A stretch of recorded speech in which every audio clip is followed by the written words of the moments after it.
I had been working at Halberton and Company for almost 13 years. 13 long, quiet years filled with early mornings, missed birthdays, polite laughter in conference rooms, and little paper coffee cups that left rings on my desk. I was the office manager, a title nobody respected, but everyone relied on.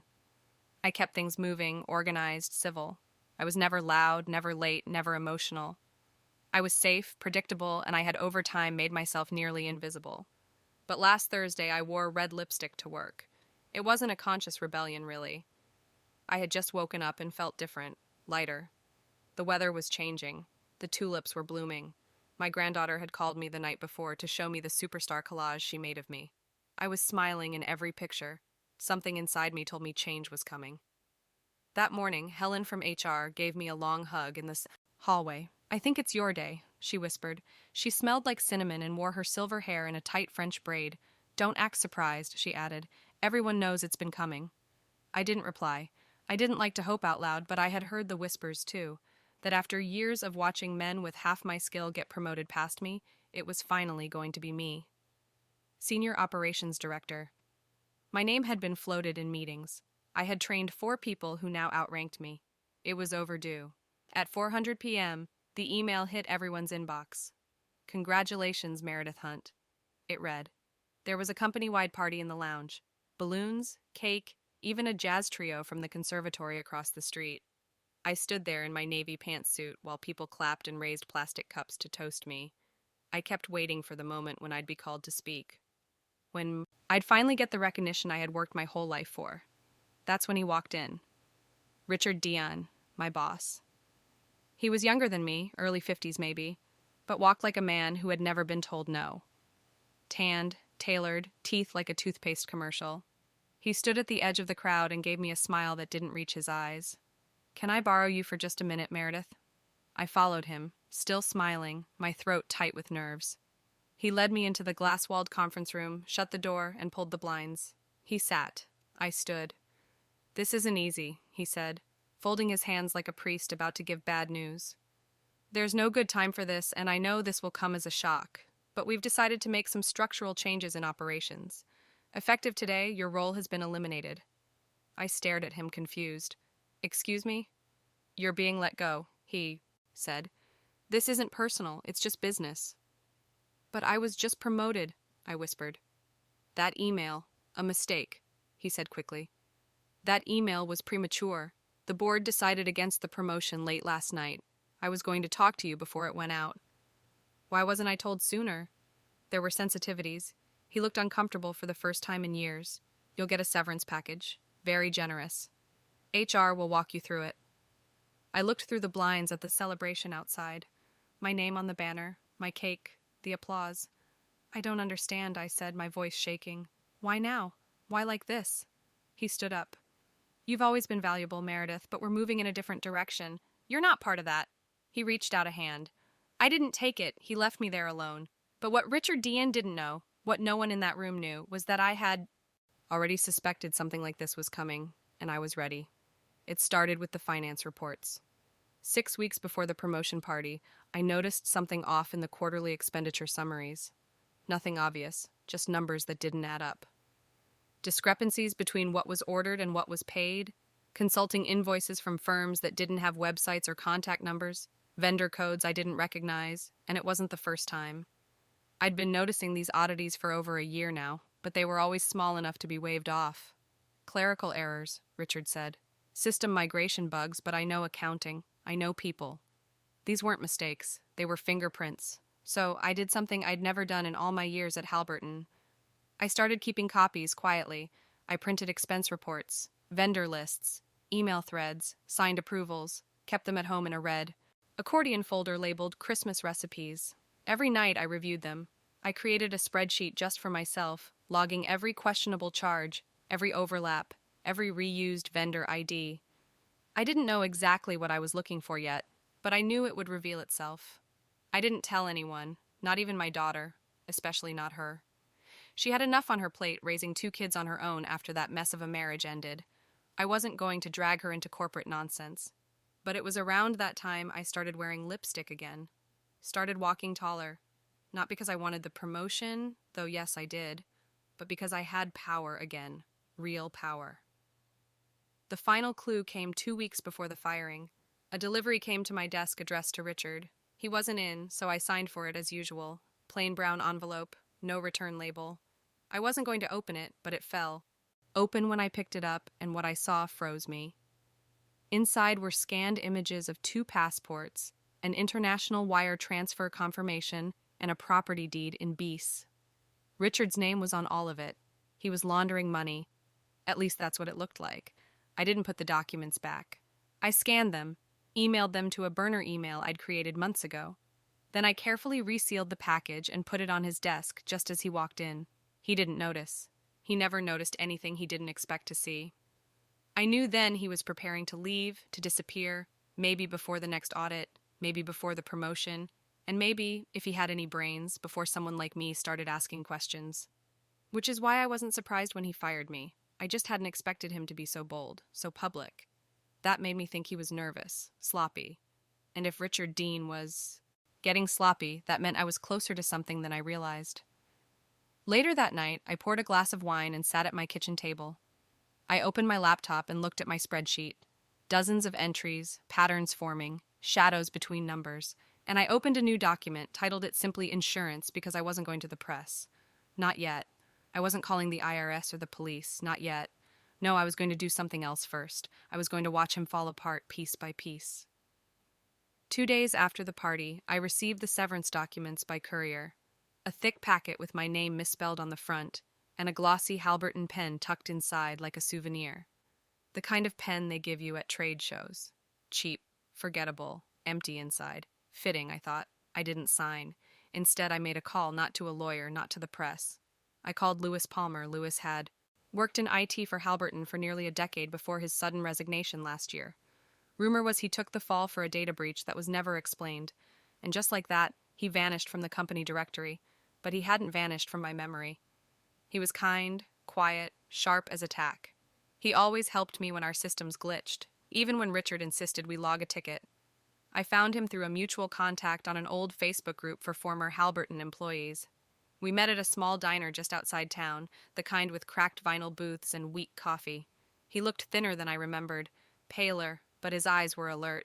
I knew they'd come for you eventually, he said as soon as I sat down. I pulled out my tablet and showed him the scanned documents, the spreadsheet, the notes. He whistled low. You weren't supposed to see any of this, he muttered. They've been scrubbing traces for over a year. I figured it was fraud, but I never saw the offshore stuff. Do you think others are involved? Lewis hesitated. There were login from the executive suite tied to file deletions. Someone was sanitizing contracts, old ones from when Halberton merged with Brenton Capital. I flagged it, but the next day I was escorted out. He paused. Meredith, this goes higher than Richard. I felt a chill run through me. How much higher? Board level, maybe. Someone protected him. Someone wanted you gone before you found more. I sat back. I want to expose this, but not recklessly. I need a plan, something airtight.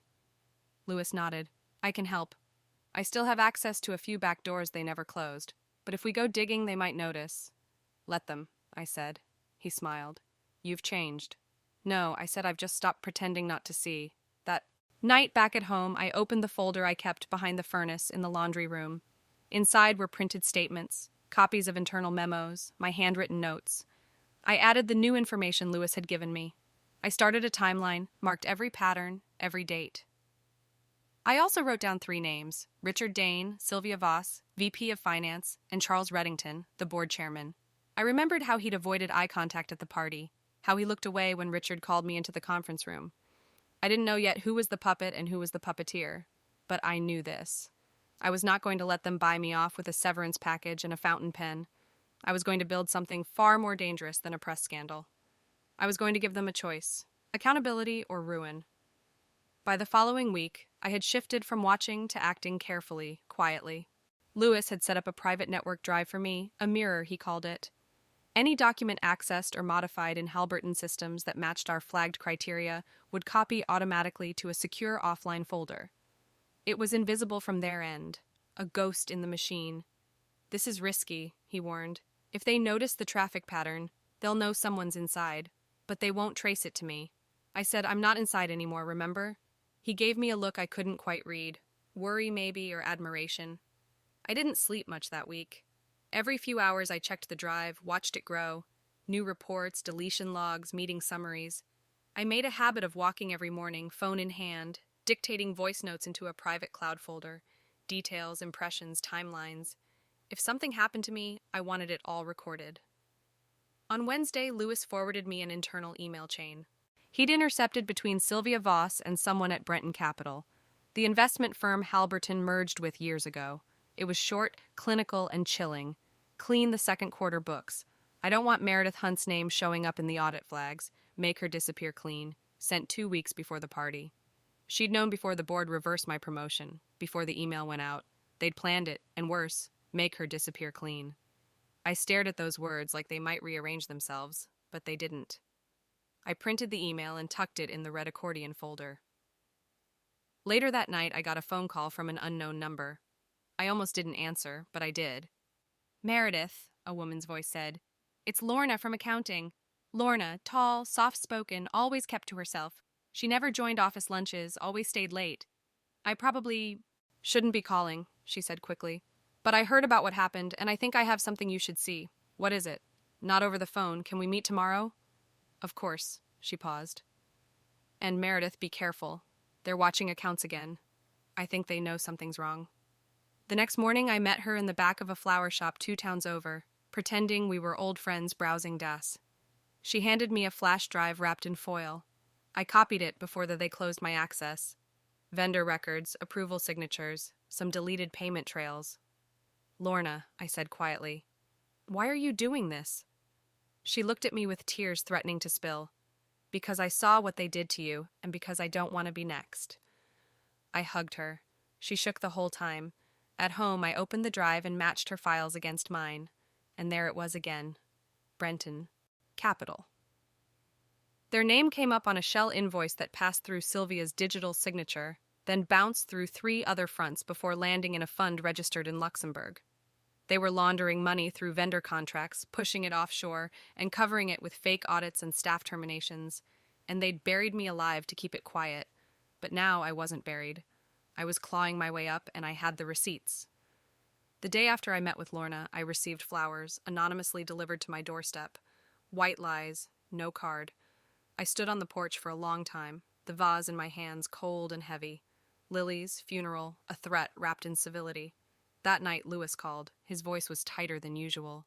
They purged the archive logs. Anything older than 90 days is gone from the network, and they pushed a security patch I didn't authorize. They're hunting.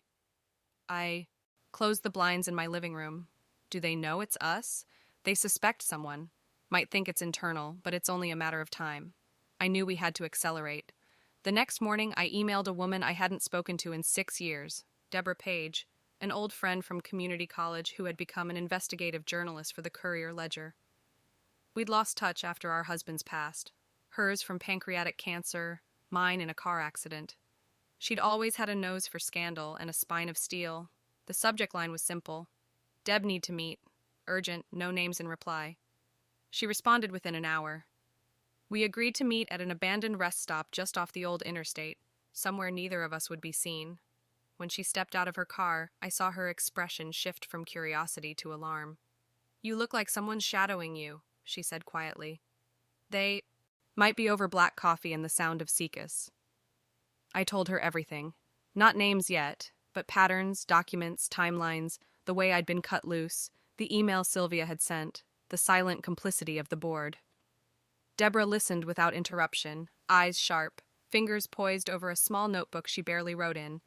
When I finally finished, she said, "I'll need hard proof, something irrefutable. If this touches Brenton Capital, we're talking federal crimes, financial fraud, racketeering, possibly obstruction if they scrub digital evidence." "I can get that," I said, "but I need something from you." She raised an eyebrow. "A dead man's switch. If something happens to me, an accident, disappearance, I need all of this to go live. Names, files, everything." She studied me for a long moment. "You're really in it, aren't you?" I nodded deeper than I've ever been. "All right," she said. "Send me a copy of everything. I'll build a secure trigger. You'll hold the key." That night, I transferred my files to a fresh drive and sent them through an encrypted link to Deborah. I gave her the outlines, left the sensitive parts out. Richard's name, Louisa. If I went missing, the rest would be enough, but I had no intention of going missing. Still, something noted at me. Lewis said someone in it had begun tracing firewall activity, and Lorna hadn't replied to my last 2 texts. I called her that evening, straight to voicemail. I tried again and again. Finally, just before midnight, I got a single text. I can't talk. They know I met you. I couldn't sleep after Lorna's text. I kept replaying it in my mind, her voice brittle, her hands shaking in that flower shop. She was in trouble. That much was certain. At 3:12 a.m., I called Louis. She's been compromised, I said, pacing my kitchen in slippers. If they pressure her hard enough, they'll get your name, he finished, assuming they haven't already. A long silence. I've been watching login behavior on her account, he added. It's been accessed from 2 different IPs within 15 minutes of each other. One's her apartment, the other's not. You think they cloned her laptop or forced her to hand it over? Either way, your folder is at risk. If she saved anything locally. I told her not to. But she's scared, Meredith. People don't always do the smart thing when they're scared. That morning, I drove past Halberton. The lobby was still as glass, the same bland receptionist scrolling through her phone behind the counter. I hadn't been back since the party. It looked smaller now, duller, like a museum exhibit behind glass. This is where you spent 13 years, Meredith. As I sat in my car watching, the revolving door, my phone buzzed. Unknown number. Meet me, a man's voice said. Parking garage, 3 levels down, alone. Come now. Before I could respond, the call ended. I should have ignored it, but I didn't. The garage beneath the Brenton building was dim and echoing, painted with oil stains and yellow caution lines. I walked slowly, clutching my bag tighter. My heels echoed across the concrete. Then I saw him. Richard. He stepped out from between 2 sedans, arms crossed, wearing the same smug expression he'd worn when he fired me. But there was something underneath it now. Cracks at the edges. Fatigue. Panic. You've been busy, he said. I thought retirement would suit you. I could say the same. You've been poking around in places you don't belong. I used to manage those places, I said. You remember that, don't you? He smiled thinly. I admire the effort, truly. But you're in over your head. Whatever you think you found, it won't stick. I've already sent a copy to the Courier Ledger, I lied. His jaw twitched just slightly. You want to make a deal? I asked. You walk away. No offshore account, no shell firms, no beast villa. And maybe I don't mention you by name. He took a step closer. You think I'm the one you need to worry about? Meredith, you're a footnote. A problem someone else is going to solve. I'm giving you a chance to disappear quietly. I stared at him. Is that why you sent the lies? He blinked, genuinely confused. What lies? So it wasn't him. I turned to leave. You're going to get people hurt, he said behind me. I didn't respond, but my spine locked with a quiet certainty. He was scared, not just of exposure, of someone else. That meant someone higher up was pulling the strings. And Richard was disposable. I drove straight to Deborah. I handed her the latest files, including the intercepted email from Sylvia Voss and the vendor trail Lorna had unearthed. These are the signatures, I said. Time-stamped, digital keys, authorization logs. The board knew. Deborah nodded. I can corroborate this with SEC contacts. If what you're saying holds, we're looking at criminal prosecution, but once I start making calls, you'll lose the element of surprise. I'm counting on it. The following morning, Deborah called. I started making inquiries, she said carefully, quietly. What did you learn? There was a pause. Brenton Capital has a network of LLCs scattered across 6 states, most of them dormant, but one Penn Lake Consulting is listed as a strategic vendor in Halberton's last annual disclosure. Only it's registered to a UPS box in Albany Fake Company. More than that, I traced the registration. It leads back to a holding group, Sable Green Partners. I froze. That name is on my spreadsheet. Vendor line 443. Deborah lowered her voice. Their founding partner is Charles Reddington, your board chair. It clicked then. Richard wasn't the top. Sylvia wasn't either. It had always been Charles, the polished grandfatherly figure at the ribbon cutings with his orthopedic shoes and harmless smile. He'd signed checks, smiled at press events, and buried millions behind fake subsidiaries. That night, I drove to Louis's apartment. He lived in a modest 2-bedroom unit above a consignment shop, every surface littered with hard drives and cables. I showed him what Deborah had found. He sat back slowly. That explains the private VPN we couldn't crack. It's not routed through Halberton's servers. It's off-site. Sable green. Can you access it? He hesitated. Not from here, but I can try something old school. What does that mean? It means I need to get inside Halberton again physically. 1 hour in the server room, maybe less. You still know the layout? I nodded like the back of my hand. He looked me in the eye. Are you sure you want to keep going? We're past the point of return. I passed that when they handed me a severance pen and called it gratitude. We picked Friday late afternoon. A skeleton crew, just a few admin assistants, and a security guard who usually dozed through his shift. I dug out my old badge. It had been deactivated, of course, but Lewis created a cloned RFID based on the logs he'd mirrored before I was fired. It wouldn't last long, but we didn't need long. At 4:53 p.m., I walked through the side entrance of Halberton and Company. My heels clicked on tile like nothing had changed, though everything had. Lewis followed 10 feet behind in a maintenance jacket, toolbox in hand. We didn't speak. In the server room, the hum of machines filled the air. Lewis got to work immediately, booting a laptop from his own OS, bypassing the Halberton systems. 37 minutes in, he looked up. I'm in. I leaned closer. The screen displayed folder after folder, Sable Green's internal emails, invoices, encrypted statements. The VPN connected to an IP in Switzerland. Offshore records, document scans, scanned ID cards, some fake, some not. Then buried 3 layers deep. We found it. A folder labeled disposals. Inside reports, 1-page briefs on employees labeled risk tier. My name was there. So was Lorna's and Lewis's next to Lorna's name. Compromised monitor. She's still under surveillance, I whispered. Lewis was pale. Meredith, this isn't just a fraud ring. This is institutionalized corruption. They have a system for identifying whistleblowers. He pulled everything, every bite. We left through the freight exit saying nothing. That night, I sent Deborah the folder titled Disposals. Then I sent Lorna a message. I know they're watching. Stay calm. Help is coming. She didn't reply, but someone else did. A blocked number, 1 line. You should have taken the severance. I didn't leave the house the next morning. I sat by the window with a legal pad and wrote down everything. Not just the documents, not just the names. I wrote feelings, hunches, moments when someone's glance lingered too long in the office, when whispers stopped as I passed. Everything I had overlooked for years. I was done overlooking. At 11:12 a.m., Lewis sent a secure message. Found something worse. You need to see it. I drove to his apartment, heart rattling like loose change in a jar. He met me at the door, blur-eyed, pale. There's more, he said, and it's not just staff. He led me to his desk. On the screen was a network map. Sable Green didn't just host fake vendors. They controlled communications channels, routed board emails, filtered HR background checks. It was all connected. But what made my stomach turn was a subfolder tagged mitigation log.